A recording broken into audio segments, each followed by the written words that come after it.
We are on day 3 of the ice storm of 23, Tempest 23 as I've decided to call it. My name is Sarah Day and I'm sitting here with Dan Delmar. Hi. Hi, Dan.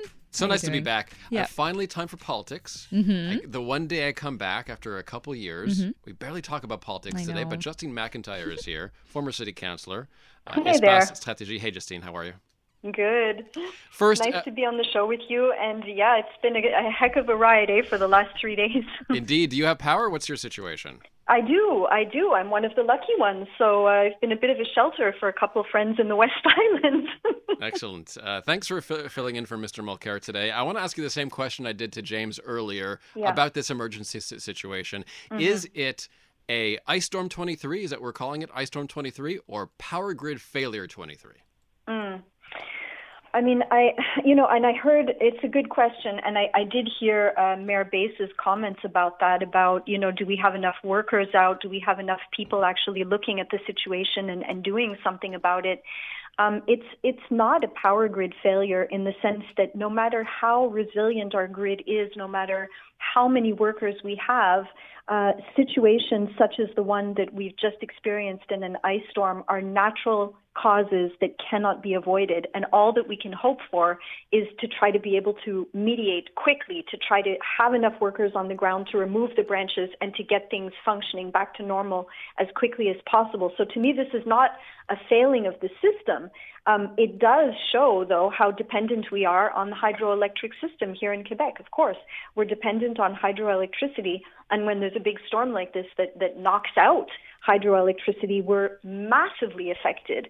And so I think that Hydro-Quebec has responded tremendously. I think that the work that's been done on the ground so far has been tremendous. And the fact that they've been able to bring so many people back onto the grid, within 24 hours is quite amazing to me. So, I wouldn't be quite so quick as Mayor Bass is to say, do they have enough people on the ground and so on. 1,400 workers was the number that I saw.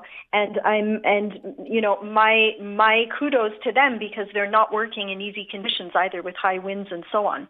So I don't think that this is a grid failure.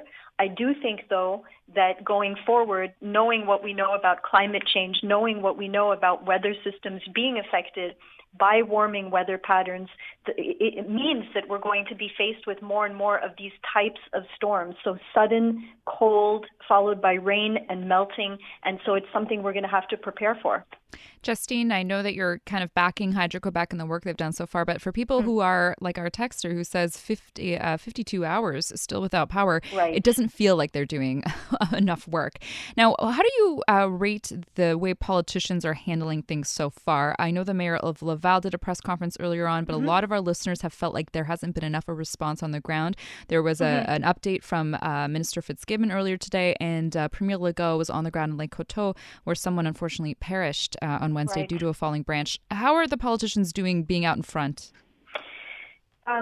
So when we had mass media, when we had back in the days where there was 3 or 4 television stations that everybody watched, 2 or 3 news radio stations that everybody listened to, and 1 or 2 newspapers, it was much easier to get the message out. Now politicians have to worry about social media. They're running around giving interviews to different networks. I do feel that our politicians are present. They're on the ground. They're addressing the public. But because our media is now so fragmented, we pick up a piece here, we pick up a piece there, and people have the impression that they're not getting all of the information that they need. And that's true. We're not getting all of the information that we need because there's no one clear channel to receive information. So I'm not ready to put this on the politicians. I'm not ready to say that politicians aren't doing their job. It's a really tough job. When you're hit with a storm and you get that call in the middle of the night, or you see the weather forecast and you see what's coming up, you pretty much know that you're not going to be getting much sleep over the next few days, because you're going to have to be out talking to reporters, talking to citizens, making sure that services are put in place to help people and that people have the information that they need. However, perhaps where we can improve is getting that information to people before the storm hits. So if we know that there's something coming, or even way in advance of things coming, and this has always been something that I felt that the city could do a better job at. We need to let people know what services are available to them when something does happen. Because often people just don't know. They don't know where to turn. They don't know where to get their information. They don't know where to go to get help or shelter or something warm to drink and a place to plug in their phone. So getting that information out earlier would be ideal. Yeah, one central website would be great because, I mean, our producers here are putting together all the warming shelter information from various sources, so having that condensed would be more practical.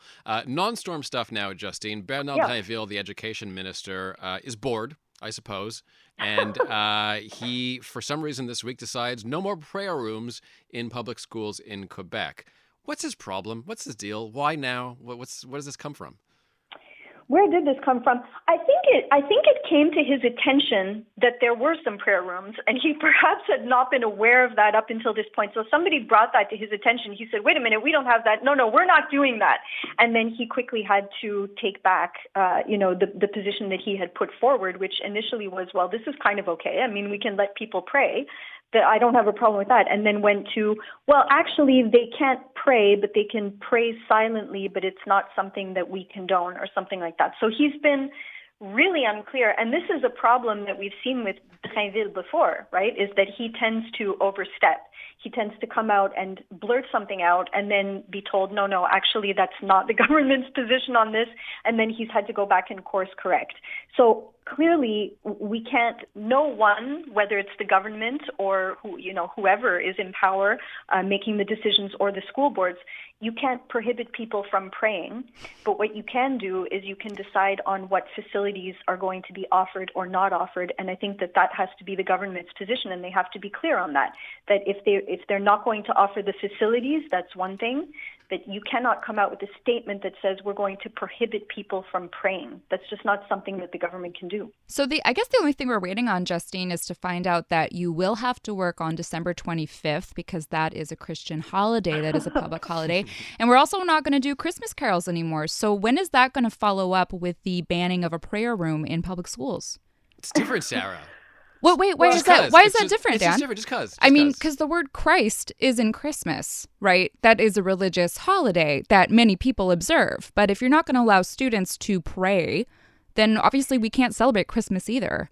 Like, I don't want to be the bearer of bad news, but that just makes sense, well, no? We've just heard also, I mean, we're in the middle of an ice storm right now, and we've heard that businesses are not allowed to operate on Easter Sunday. Oh, so, weird. Again, that was something that I wasn't even aware that was something that was still in place, and now there has been some discussion in the government to allow certain essential businesses to remain open on Easter Sunday. So you're right, there's an incoherency there in terms of how we celebrate statutory holidays and religious holidays, which remain statutory holidays, versus this image of secularism that the government wants to put forward in how it functions, in how it offers services, and in how it runs the education system, for example. So there is something there that's going to need to be made a little bit more coherent, shall we say.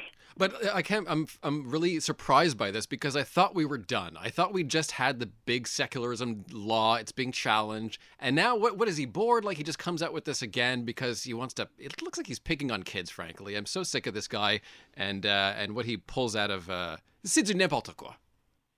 N'importe quoi. Well, I think, again, I think it's simply, I don't think that schools are advertising the fact that they have a prayer room. Okay, first of all. So I think probably what's happened is that concessions were made. Perhaps there was a request that was put in, and I'm just speculating here. So please don't take this as being factual. I'm speculating on what may have happened and why we're seeing a reaction now. But I'm speculating that potentially it was something that was put in place by individual schools as a result of a specific request, and that once Drinville became aware of it, he said, "Oh no, we're not doing that. We're not going to do that." And so I think that it's something that potentially, as education minister, he hasn't taken the time to sit down and think about, and they actually don't have a policy on it, which is why he ended up blurting out something that doesn't really make sense. Well, and so now they're going to have to sit down and think about it and figure out a coherent policy. Yeah, how dare schools accommodate their students and try to make the day a little easier for kids? You know what I mean? Liberal values down the Drinville. Yeah, I look forward to his revised secularism for schools because I think they're going to have to ban Christmas carols if they're going to be fair. Justine, so nice to chat with you, and thanks for opening your home to your neighbors. That's really so sweet of you to do that. Well, it's fun, and when we can, we do.